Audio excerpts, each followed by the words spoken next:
교관의 고함 소리가 차가운 빗줄기를 뚫고 훈련장의 모두에게 파고들었다. 강원도 깊은 산골에 위치한 예비군 훈련장은 거대한 진흙탕으로 변해 있었다.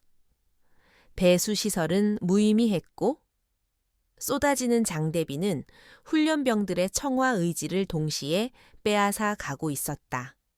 진흙과 땀, 빗물이 뒤섞인 채 모두가 하나의 목표를 향해 기어가고 있었다. 바로 저 앞에 보이는 낮은 철조망 통과 지점이었다. 그들 사이에서 유독 한 명이 눈에 띄게 힘겨워 보였다. 강서연이었다. 다른 예비군들보다 확연히 작은 체구에 진흙을 잔뜩 머금은 전투복은 그녀의 몸을 더욱 무겁게 짓누르는 듯했다. 그녀의 호흡은 거칠었고 앞으로 나아가는 속도는 다른 이들에 비해 현저히 느렸다. 그녀의 모습은 마치 거친 파도에 휩쓸리는 작은 조각배처럼 위태로워 보였다. 그 모습을 놓치지 않고 비웃음의 말을 던지는 자가 있었다. 황태식이었다. 그는 떡 벌어진 어깨와 우람한 근육을 자랑하는 사내로 이런 훈련이 마치 소꿉장난이라도 되는 듯 여유로운 표정이었다.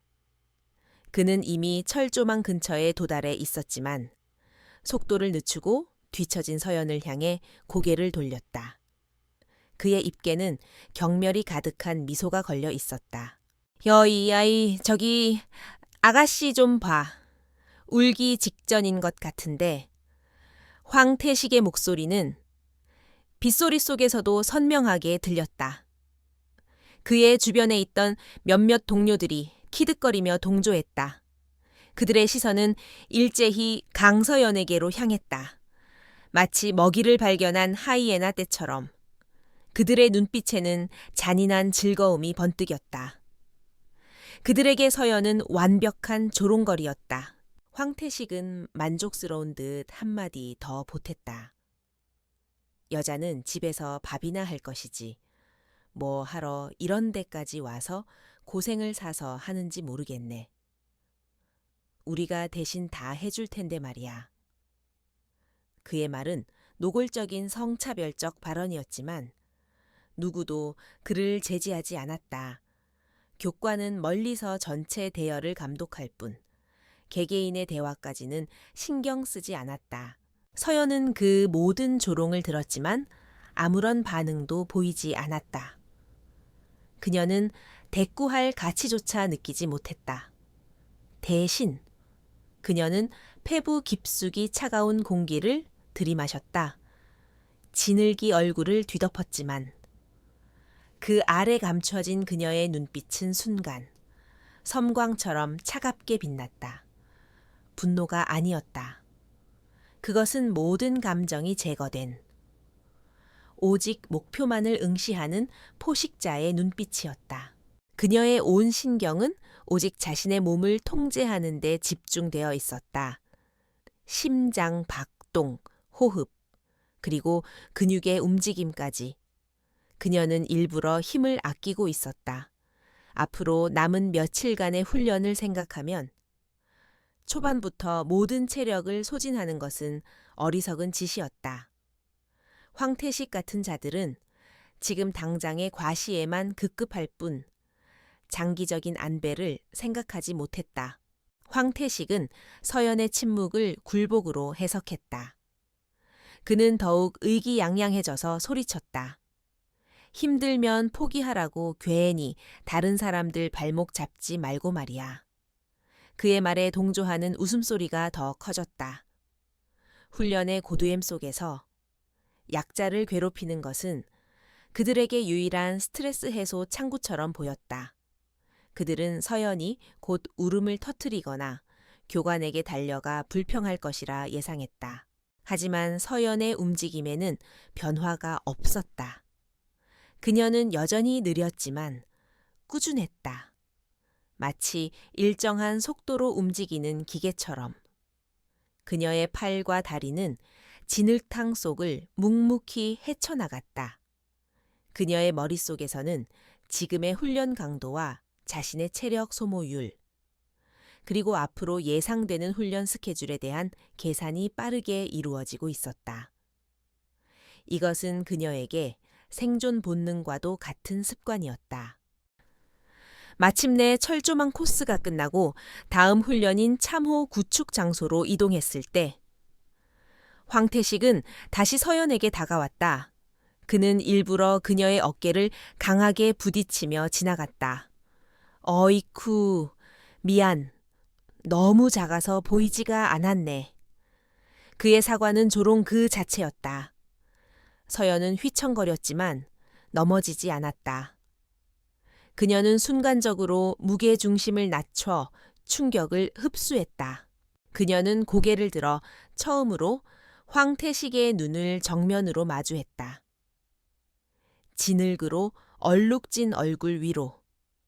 그녀의 눈동자는 어둠 속에서도 형형하게 빛나는 야생 동물의 그것과 같았다. 그 차갑고 깊이를 알 수 없는 눈빛의 황태식은 자신도 모르게 순간 움찔했다. 하지만 그는 곧 자존심 때문에 더 큰 소리로 허세를 부렸다. 뭘 봐, 내가 뭐 틀린 말이라도 했어. 다른 예비군들은 슬슬 눈치를 보며 그들의 주변에서 멀어졌다. 불필요한 마찰에 엮이고 싶지 않았기 때문이다. 훈련장의 평화는 이미 금이 가기 시작했다.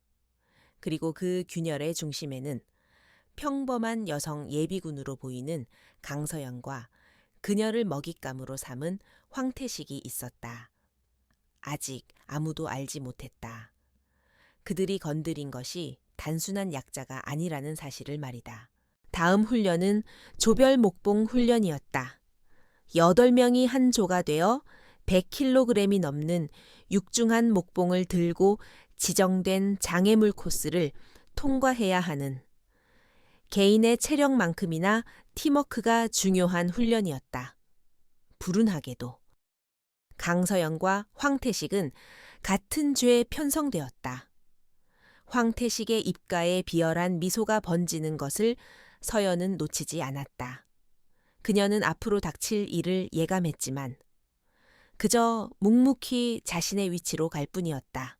구령에 맞춰 거대한 목봉이 어깨 위로 들려 올라갔다. 순간 묵직한 무게가 서연의 어깨를 강하게 짓눌렀다. 그녀는 이를 악물고 무릎에 힘을 주어 버텨냈다. 그녀의 바로 맞은편에는 황태식이 자리 잡고 있었다. 그는 일부러 목봉을 위아래로 흔들며 무게중심을 흐트러뜨렸다. 그의 의도를 눈치챈 몇몇 조원들이 불만스러운 표정을 지었지만 누구도 감히 입을 열지 못했다. 장애물 코스는 험난했다. 질퍽이는 땅을 지나 허들처럼 놓인 타이어 더미를 넘고 경사진 언덕을 올라야 했다. 황태식의 방해는 더욱 노골적으로 변해갔다. 특히 언덕을 오를 때 그는 순간적으로 어깨에 힘을 빼는 척하며 자신이 감당해야 할 무게의 상당 부분을 서연 쪽으로 밀어버렸다. 순간 강철 덩어리가 내리찍는 듯한 충격이 서연의 전신을 덮쳤다. 그녀의 무릎이 비명을 지르며 땅으로 꺾이려는 찰나였다. 비명 대신 서연은 아주 짧고 강하게 숨을 내뱉었다. 그녀는 무의식적으로 훈련된 움직임을 선보였다. 발의 위치를 미세하게 조정하고 허리를 곧게 세우며 코어 근육에 폭발적인 힘을 집중시켰다. 그녀의 작은 몸은 순간적으로 강철 같은 지지대로 변해 모든 무게를 오롯이 받아내고 버텨냈다. 조원들은 거의 아무것도 눈치채지 못했다. 그저 목봉이 잠시 크게 휘청였지만 이내 안정을 되찾았다고만 생각했다. 하지만 황태식은 똑똑히 보았다. 자신의 계획이 또다시 실패했다는 것을. 상식적으로 여자의 몸으로는 절대 버틸 수 없는 무게였다. 하지만 그녀는 버텨냈다. 그의 얼굴이 분노와 당혹감으로 일그러졌다. 그는 이해할 수 없었다. 목표 지점에 도착하자마자 모두가 기다렸다는 듯이 목봉을 바닥에 내동댕이 쳤다. 거친 숨소리가 사방에서 터져 나왔다. 서연 역시 잠시 어깨를 주무르며 호흡을 골랐다. 바로 그때 분을 사귀지 못한 황태식이 성큼성큼 그녀에게 다가왔다. 그는 훈련이 끝났다는 사실을 확인하자마자 망설임 없이 다시 그녀의 어깨를 강하게 밀쳤다. 야, 니어 정체가 뭐야? 그의 목소리는 분노로 가득 차 있었다. 그의 눈에는 단순한 조롱이 아닌 이해할 수 없는 현상에 대한 짜증과 적의가 뒤섞여 있었다. 그는 자신의 힘과 상식이 통하지 않는 이 상황을 받아들일 수 없었다. 주변의 시선이 다시 그들 쪽으로 집중되었지만 그는 아랑곳하지 않았다.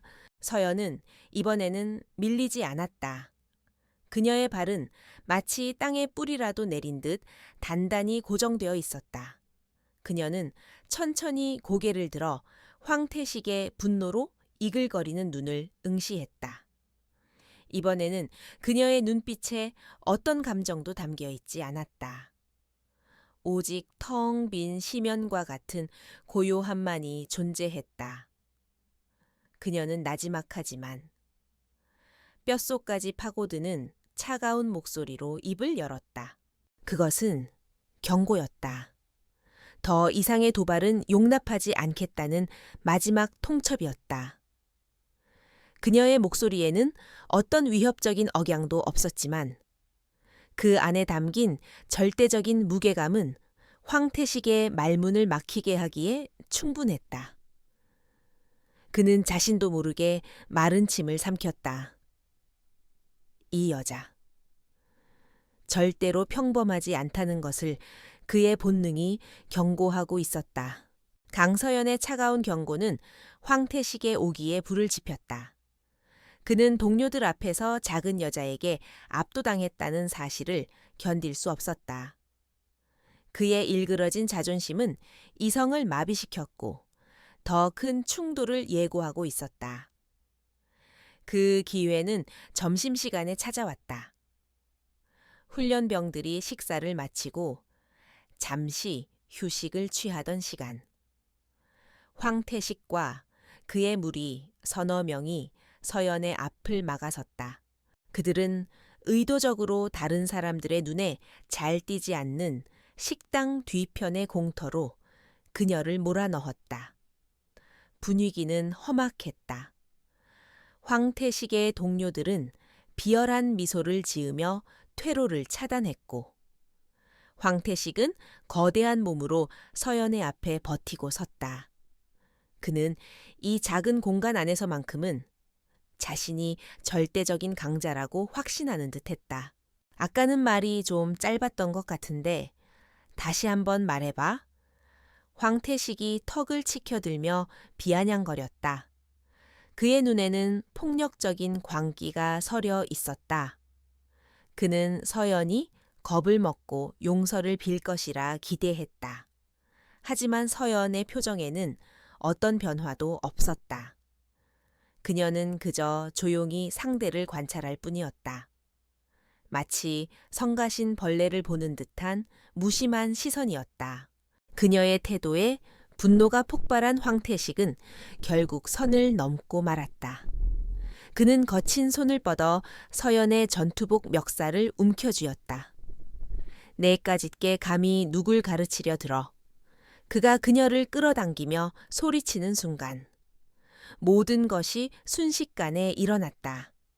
서연은 저항하는 대신 오히려 그가 잡아당기는 힘을 그대로 이용했다. 그녀의 몸이 앞으로 끌려가는 듯하더니 발을 축으로 부드럽게 회전했다. 그녀의 손이 번개처럼 솟아올라 그의 손목을 감쌌다. 그것은 때리는 동작이 아니었다.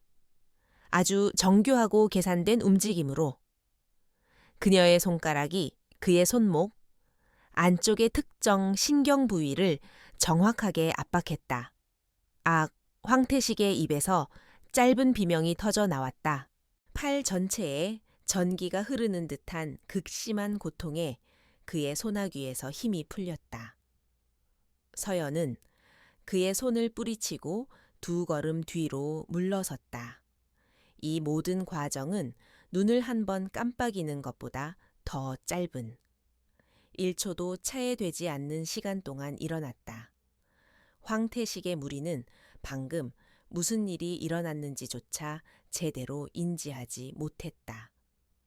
그저 황태식이 멱살을 잡았다가 갑자기 비명을 지르며 물러선 것으로만 보였다. 황태식은 자신의 손목을 붙잡고 고통스러운 표정으로 서연을 노려보았다. 팔에는 아무런 상처도 없었지만 신경을 타고 흐르는 통증은 생생했다. 그는 공포와 혼란에 휩싸였다. 이것은 단순한 힘겨루기나 싸움 기술이 아니었다. 인체의 급소를 정확히 이해하고 최소한의 힘으로 최대한의 효과를 내는 전문가의 기술이었다. 서연은 아무 말도 하지 않았다. 그녀는 그저 흐트러진 멱살을 무심하게 손으로 탁탁 털어 정리할 뿐이었다. 그 침묵과 무심함이 황태식에게는 그 어떤 위협보다 더 크게 다가왔다. 그녀는 경고했다. 그리고 그는 그 경고를 무시했다. 이제 더 이상 대화는 무의미하다는 것을 그녀의 행동이 말해주고 있었다. 그녀는 얼어붙은 황태식과 그의 무리를 뒤로 하고 조용히 발걸음을 옮겼다. 그녀가 지나갈 때 그들은 자신들도 모르게 길을 비켜주었다. 공기 중에는 설명할 수 없는 태셋과 긴장감만이 감돌았다. 황태식은 이제야 깨달았다. 자신이 건드린 상대는 자신의 상상과 이해의 범주를 완전히 벗어난 존재라는 것을. 하지만 이미 엎질러진 물이었다. 결국 식당 뒤편에서 벌어진 소동은 교관의 귀에까지 들어갔다. 황태식 무리가 일방적으로 시비를 걸었지만 정작 황태식이 고통을 호소하며 물러섰다는 앞뒤가 맞지 않는 보고였다. 훈련병들 사이의 미묘한 기류 변화를 감지한 교관들은 이 사실을 훈련소의 총책임자인 박민준 대령에게 보고했다. 박 대령은 수십 년간 군에 몸담아온 베테랑 군인이었다. 박민준 대령은 자신의 사무실 창가에서 훈련장을 내려다보았다. 그의 날카로운 눈은 수많은 훈련병들 사이에서 유독 작고 조용한 강서연의 모습을 정확히 찾아냈다. 보고서에 따르면 모든 갈등의 중심에 저 여자가 있었다.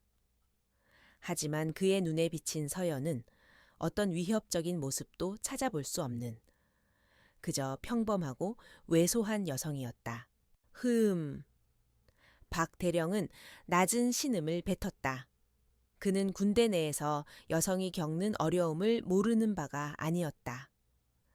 하지만 동시에 남성 중심의 거친 군 조직에서 여성이란 존재가 불필요한 갈등을 유발하는 원인이 되기도 한다는 편견을 가지고 있었다. 그는 소문이나 겉모습만으로 판단하는 지휘관이 아니었다. 그의 신조는 오직 실력과 결과로 모든 것을 증명하는 것이었다. 그는 즉시 모든 교관을 소집하여 긴급회의를 열었다. 내일 오전 예정에 없던 개인별 종합 전투 능력 평가를 실시한다. 그의 갑작스러운 명령에 회의실 안에 모든 교관들이 놀랐다. 예비군 훈련에서 개인별 종합평가. 그것도 특수부대 선발 과정에서나 볼 법한 고강도의 평가는 전례가 없는 일이었다. 대령님, 너무 과한 조치가 아닙니까? 한 젊은 교관이 조심스럽게 물었다. 박 대령은 단호하게 대답했다. 군인은 계급과 성별이 아니라 실력으로 말하는 거다. 이번 기회에 모두의 진짜 실력을 내 눈으로 직접 확인하겠다. 불평하는 자가 있다면 그저 실력이 부족한 것뿐이겠지. 그의 목소리에는 이의를 제기할 수 없는 무게가 실려 있었다. 다음 날 아침, 훈련장에는 팽팽한 긴장감이 감돌았다. 박민준 대령이 직접 평가를 주관한다는 소식에 훈련병들은 바짝 군기가 들어 있었다. 평가 내용은 그들의 상상을 초월했다. 복잡하게 얽힌 고압선과 철조망을 통과하는 장애물 코스, 근접 전투 기술을 평가하기 위한 격투용 인형 제압 훈련, 그리고 다양한 악조건 속에서 움직이는 표적을 맞춰야 하는 사격술까지. 황태식은 회심의 미소를 지었다. 이것이야말로 자신이 저 여자보다 압도적으로 우월하다는 것을 증명할 기회였다. 힘과 체력이 절대적으로 중요한 이런 평가에서 여자가 남자를 이기는 것은 불가능하다고 그는 확신했다. 그는 서연을 힐끗 쳐다보며 경멸의 눈빛을 보냈지만 서연은 여전히 아무런 표정 변화 없이 조용히 자신의 차례를 기다리고 있었다. 박민준 대령은 지휘 단상 위에서 망원경으로 서연을 주시했다. 과연 소문의 중심에 설 만한 인물인지 아니면 그저 운이 좋았던 것뿐인지 이번 평가로 모든 것이 명확해지겠지. 그의 마음속 저울은 여전히 그녀에 대한 의심 쪽으로 기울어 있었다. 그는 자신의 눈으로 직접 확인하기 전까지는 그 어떤 것도 믿지 않을 생각이었다. 이제 곧 모두의 진짜 모습이 드러날 시간이었다. 평가는 황태식 조부터 시작되었다. 황태식은 기다렸다는 듯이 자신의 힘을 과시했다. 그는 장애물을 거침없이 돌파했고 격투용 인형을 단숨에 부서져라 내리쳤다. 그의 압도적인 피지컬에 일부 훈련병들은 감탄사를 터뜨렸다. 사격술 역시 나쁘지 않았다.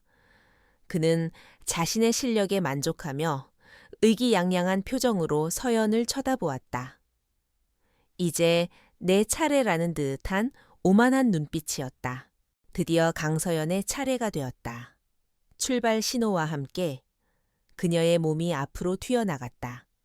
하지만 그녀의 움직임은 황태식과는 완전히 달랐다. 힘으로 장애물을 부수는 것이 아니라 마치 물처럼 장애물 사이를 흘러갔다. 높은 벽을 넘을 때는 최소한의 도약으로, 좁은 통로를 지날 때는 유연한 몸놀림으로 모든 움직임에 군더더기가 없었다.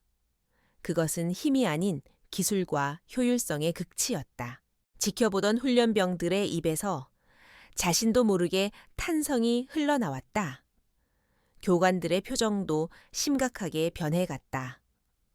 그들은 서연의 움직임이 단순한 예비군의 수준을 아득히 뛰어넘는다는 것을 즉시 알아차렸다. 저것은 수만 번의 반복 훈련을 통해 몸에 각인된 살상 기술에 가까운 움직임이었다. 박민준 대령은 망원경에서 눈을 뗄 수 없었다. 격투 훈련장에서 그녀의 진가는 더욱 명확해졌다. 그녀는 인형을 상대로 힘을 쓰지 않았다. 대신 그녀는 유령처럼 인형의 사각으로 파고들어 모, 관절, 급소 등 가장 취약한 부위만을 정확하고 빠르게 가격했다. 그녀의 손과 발이 짧고 간결하게 움직일 때마다 육중한 인형은 맥없이 쓰러지거나 기괴한 각도로 꺾였다. 그 모습은 아름다우면서도 동시에 섬뜩했다. 마지막 사격술 평가 코스에 들어섰을 때 훈련장의 공기는 완전히 압도당한 침묵만이 감돌았다. 서연은 K2 소총을 견착했다. 그녀의 호흡은 조금도 흐트러짐이 없었다. 사격 개시 명령이 떨어지자마자 총성이 울려 퍼졌다. 탕탕탕. 그녀는 움직이는 표적. 갑자기 튀어나오는 기습 표적. 심지어 인질 뒤에 숨은 표적의 아주 작은 부분까지 정확하게 명중시켰다. 그녀의 사격은 기계와도 같았다. 표적을 조준하고 격발하고 다음 표적으로 신속하게 전환하는 모든 과정이 마치 하나의 동작처럼 연결되었다. 탄창을 교체하는 속도는 인간의 눈으로 따라가기 어려울 정도였다.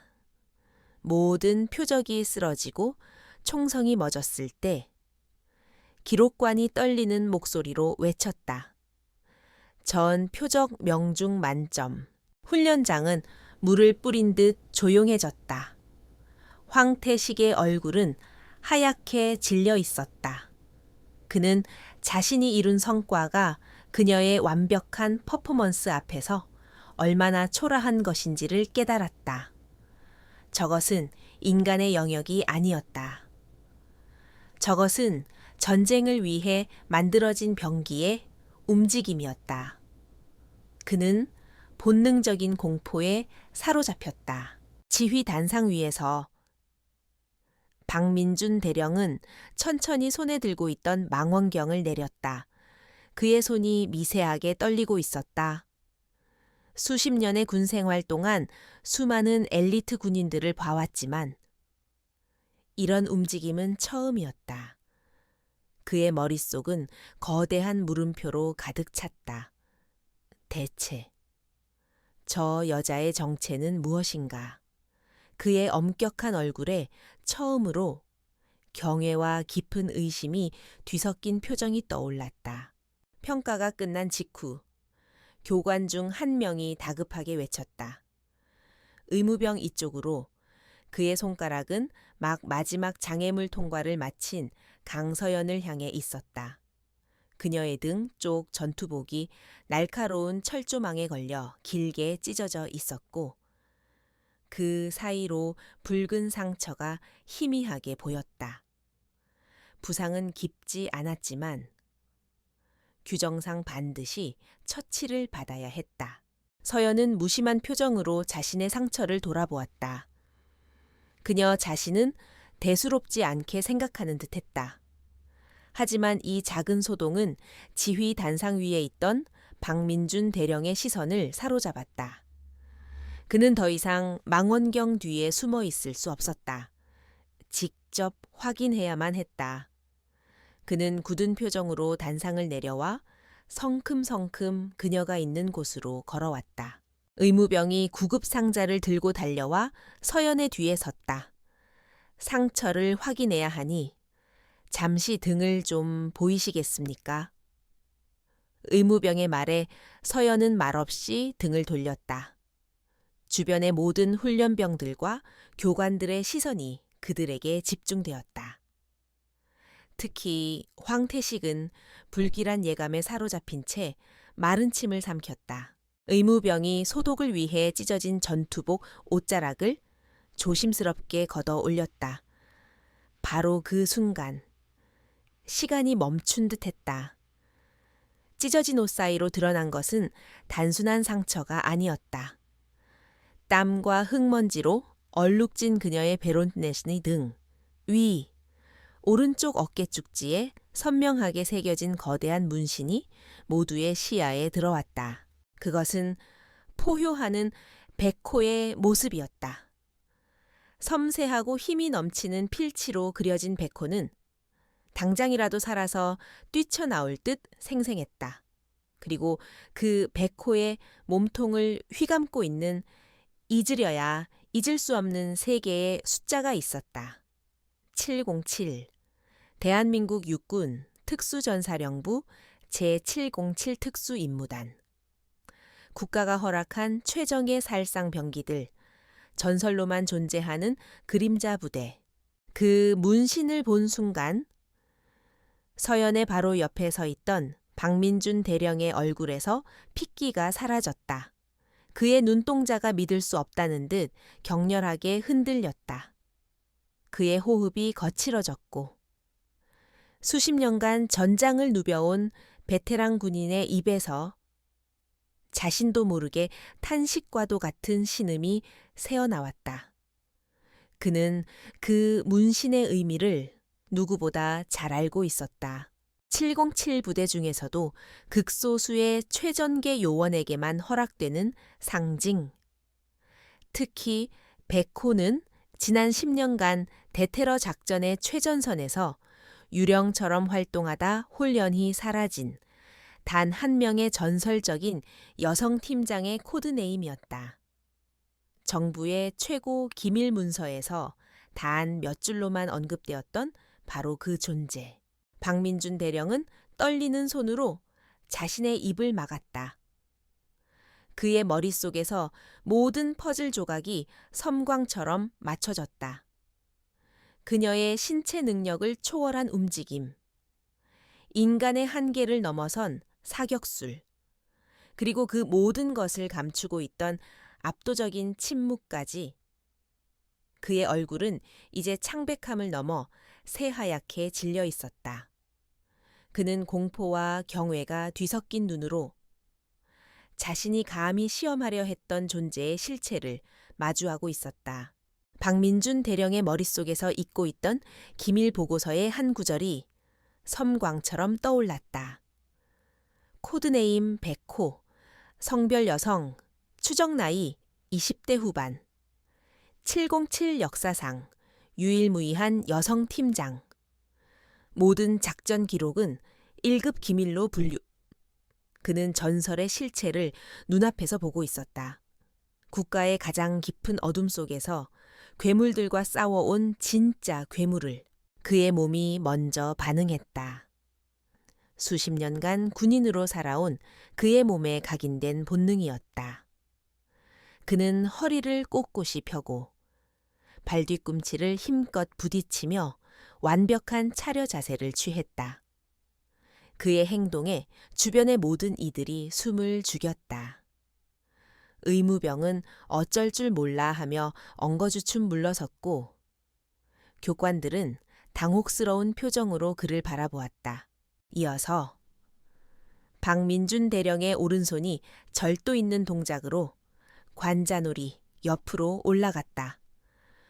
군인의 경위 중 가장 높은 형태인 거수경례였다.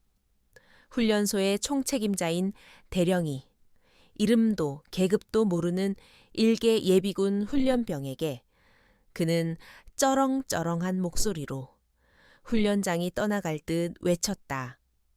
대령 박민준 뵙겠습니다. 그의 외침이 끝나자 훈련장은 절대적인 침묵에 휩싸였다. 빗방울이 땅에 떨어지는 소리, 바람이 깃대를 스치는 소리만이 들릴 뿐이었다. 모두가 눈앞의 비현실적인 광경을 이해하지 못한 채 얼어붙어 있었다. 대령이 예비군에게 경례를 하다니 그것도 저렇게 작고 연약해 보이는 여자에게 상식과 위계 질서가 한꺼번에 무너져 내리는 순간이었다. 그 충격이 가장 강하게 덮친 것은 황태식과 그의 무리였다. 황태식은 눈앞의 광경을 믿을 수 없다는 듯 넋이 나간 표정으로 서 있었다. 대령의 경례가 무엇을 의미하는지 그는 본능적으로 깨달았다. 자신이 지금까지 조롱하고 괴롭혔던 상대는 감히 자신 따위가 쳐다볼 수도 없는 하늘과 같은 존재였다는 것을. 공포가 그의 온몸을 잠식했다. 다리에서 힘이 풀리며 후들거리기 시작했다. 그의 머릿속은 새하얗게 비어버렸고 귀에서는 이명이 울렸다. 그는 자신이 무슨 짓을 저질렀는지, 그리고 앞으로 자신에게 어떤 끔찍한 일이 닥칠지를 깨달았다. 그의 입에서 의미 없는 신음이 새어나왔고 결국 그는 힘없이 자리에 주저앉고 말았다. 그의 동료들 역시 마찬가지였다. 그들은 공포에 질린 얼굴로 서로를 쳐다보다가 약속이라도 한 듯 일제히 고개를 숙였다. 감히 강서연과 눈을 마주칠 엄두조차 내지 못했다. 그들의 오만하고 거침없던 기세는 온데간데 없이 사라지고 오직 도살장에 끌려온 짐승과 같은 비참한 공포만이 남아있을 뿐이었다. 서연은 천천히 몸을 돌렸다. 그녀는 자신의 어깨 너머로 박 대령의 경례를 받았지만 표정에는 여전히 아무런 변화가 없었다. 그녀는 그저 조용히 무너져 내린 황태식을 차갑게 내려다보았다. 그 시선에는 동정이나 분노 같은 감정은 없었다. 오직 모든 것이 끝났음을 알리는 차가운 심판의 빛만이 감돌고 있었다. 모든 것이 끝났다고 생각한 순간 바닥에 주저앉아 있던 황태식이 갑자기 발작적인 외침을 터뜨렸다. 극도의 공포는 그의 마지막 남은 이성마저 집어삼켜 버렸다. 그는 수치심과 분노, 그리고 이해할 수 없는 현실에 대한 부정으로 눈이 뒤집힌 상태였다. 그는 비틀거리며 자리에서 일어섰다. 거짓말이야, 저건 그냥 문신일 뿐이라고. 다들 저 계집애한테 속고 있는 거야. 그는 미친 사람처럼 소리치며 강서연을 향해 돌진했다. 그의 주먹은 분노로 가득 차 있었지만 이미 공포에 잠식당한 그의 움직임은 크고 무모했다. 그의 동료들 역시 이판사판이라는 심정으로 그를 따라 움직이려 했다. 하지만 그들의 움직임은 거기까지였다. 황태식의 주먹이 서연의 얼굴에 닿기 직전 그녀의 모습이 옆으로 스르륵 사라졌다. 마치 신기루처럼 황태식은 허공의 주먹을 날리며 균형을 잃고 앞으로 고꾸라졌다. 서연은 그의 옆구리를 스치듯 지나가며 팔꿈치로 그의 등 뒤 경혈을 정확하게 가격했다. 윽 소리와 함께 황태식의 거대한 몸이 그대로 진흙바닥에 처박혔다. 그의 동료들이 미처 반응하기도 전에 서연은 이미 그들의 한가운데로 파고든 후였다. 그녀의 움직임은 춤과도 같았다. 한 명의 턱을 손날로 가볍게 스치자 그는 뇌가 흔들리며 쓰러졌고 다른 한 명의 오금에 낮은 발차기를 날리자 그는 무릎을 꿇었다. 마지막 한 명이 겁에 질려 도망치려 하자 그녀는 땅에 떨어진 수건을 발로 차올려 그의 얼굴을 덮어버렸다. 모든 상황은 30초도 차에 걸리지 않았다.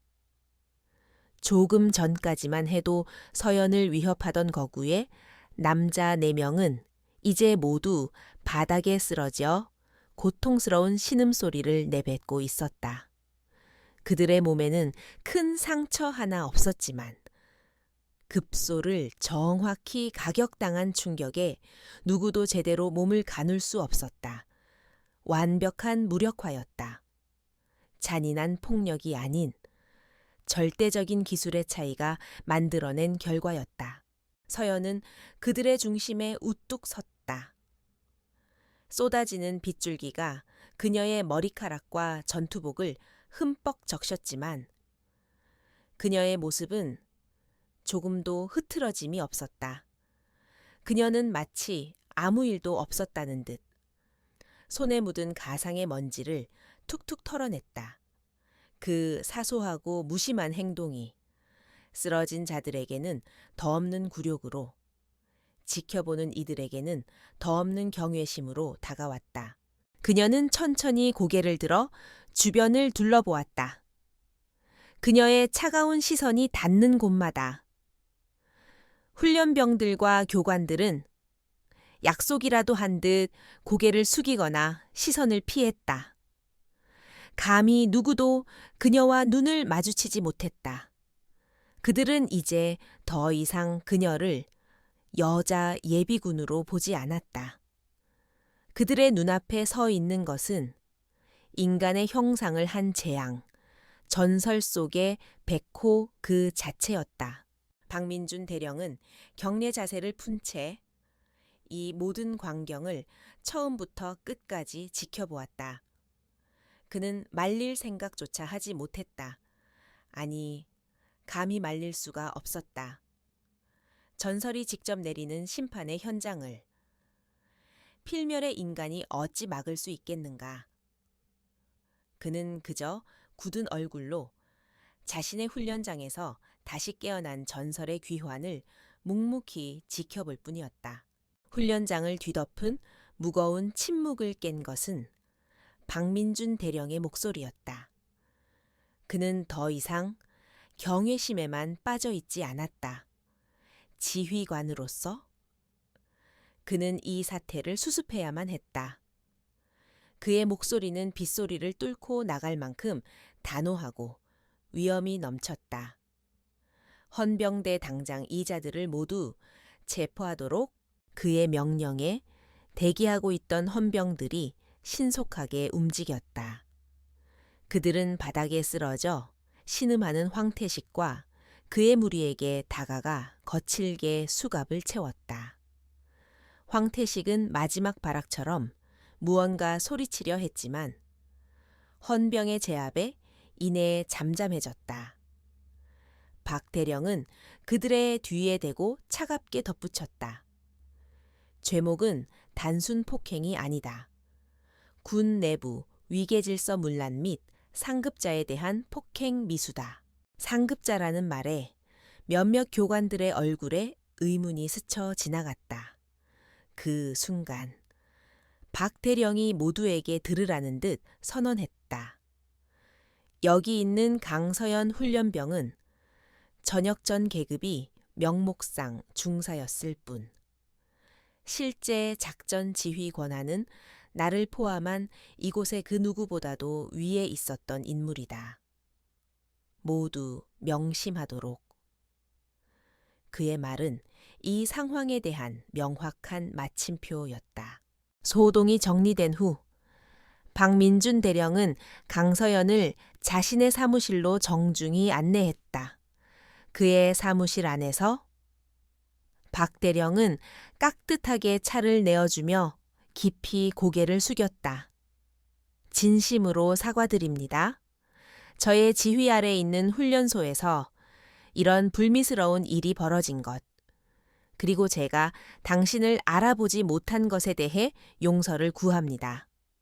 백호 팀장님, 그는 이미 그녀를 예비군이 아닌 전설적인 팀장으로 대우하고 있었다. 서연은 조용히 찻잔을 내려놓았다. 지난 일입니다. 대령님, 저는 그저 남은 훈련을 조용히 마치고 돌아가고 싶을 뿐입니다. 그녀의 목소리는 여전히 담담했다. 그녀는 자신의 과거가 드러나는 것을 원치 않았다. 그저 평범한 삶으로 돌아가고 싶다는 그녀의 진심이 느껴졌다. 박 대령은 씁쓸한 표정을 지었다. 당신 같은 분이 왜 이런 곳에? 그는 말을 잇지 못했다. 그는 그녀의 기밀 파일을 열람할 권한이 없었지만 군 내부의 소문만으로도 그녀가 겪었을 비극적인 사건에 대해 어렴풋이 짐작하고 있었다. 동료들을 모두 잃고 홀로 살아남았던 마지막 작전. 그 이후 백호는 군에서 자취를 감추었다. 그는 더 이상 그녀의 과거를 묻지 않았다. 대신 그는 한 명의 군인으로서 약속했다. 남은 훈련 기간 동안 당신의 신분은 철저히 비밀에 붙이겠습니다. 그리고 그 누구도 당신을 방해하지 못하도록 제가 직접 조치하겠습니다. 그것이 그가 전설에게 바칠 수 있는 최소한의 예의였다. 며칠 후 황태식과 그의 무리에 대한 군사 재판 결과가 나왔다. 그들은 상급자 폭행 미수 및 군 기강 해이의 죄목으로 모두 불명예 제대 처분을 받았다. 그들의 오만함과 어리석음은 결국 자신들의 미래 전체를 파괴하는 대가로 돌아왔다. 정의는 더디지만 반드시 실현된다는 것을 이 사건은 명백히 보여주었다. 훈련소의 모두가 이 사실을 똑똑히 목격했다. 그 사건 이후 훈련소의 분위기는 완전히 달라졌다. 아무도 감히 강서연의 근처에서 큰 소리를 내지 못했다. 그녀를 향한 노골적인 조롱과 멸시는 이제 경외심이 섞인 두려움으로 바뀌어 있었다. 훈련병들은 그녀를 유령처럼 피하거나 멀리서 경이로운 눈빛으로 훔쳐볼 뿐이었다. 그녀가 전설적인 백호라는 사실은 암묵적인 비밀이 되어 조용히 퍼져나갔다. 하지만 강서연 자신은 조금도 변하지 않았다. 그녀는 여전히 가장 조용히 그리고 가장 성실하게 모든 훈련에 임했다. 마치 아무 일도 없었다는 듯. 그녀는 묵묵히 자신의 역할을 수행했다. 그녀의 그런 모습은 오히려 다른 훈련병들에게 더욱 깊은 인상을 남겼다. 진정한 강자는 자신의 힘을 함부로 과시하지 않는다는 것을 모두가 그녀를 통해 배웠다. 마침내 모든 훈련이 끝나는 날이 왔다. 퇴소식에서 박민준 대령은 강서연과 눈이 마주치자 누구도 모르게 가볍게 목례를 했다.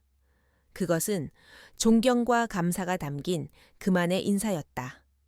서연 역시 아주 희미하게 고개를 끄덕이는 것으로 화답했다. 그것이 그들의 마지막 인사였다. 그녀는 다른 예비군들과 함께 조용히 위병소를 빠져나왔다. 그녀는 군복을 벗고 낡은 청바지에 평범한 티셔츠로 갈아입었다. 훈련장을 나서는 그녀의 발걸음은 가벼웠다. 터미널에서 시내로 들어가는 버스에 올라탄 그녀는 창가 자리에 앉아 빠르게 멀어지는 군부대를 무심하게 바라보았다. 그녀의 어깨에 새겨진 백호 문신은 이제 다시 옷 속으로 숨어 세상에 그 누구도 볼 수 없게 되었다. 서울의 번화가에 도착했을 때 그녀는 이미 수많은 인파 속으로 완벽하게 녹아든 후였다. 손에 커피를 든 채 거리를 걷는 그녀의 모습은 방금 전까지 국가 최정예 병기였다는 사실을 아무도 짐작할 수 없을 만큼 평범했다. 그녀는 다시 자신의 편곤한 일상으로 고요한 삶으로 돌아왔다. 하지만 우리는 알고 있다. 그 평범함 속에 얼마나 무서운 힘이 잠들어 있는지를. 진정한 힘은 항상 겉으로 드러나지 않습니다. 조용히 잠들어 있는 호랑이라고 해서 그 이빨과 발톱까지 사라진 것은 아닙니다. 강서연이 내린 심판에 대해 여러분은 어떻게 생각하십니까? 그녀의 이야기가 통쾌하셨다면 좋아요와 구독을 눌러주시고 여러분의 생각을 댓글로 남겨주세요.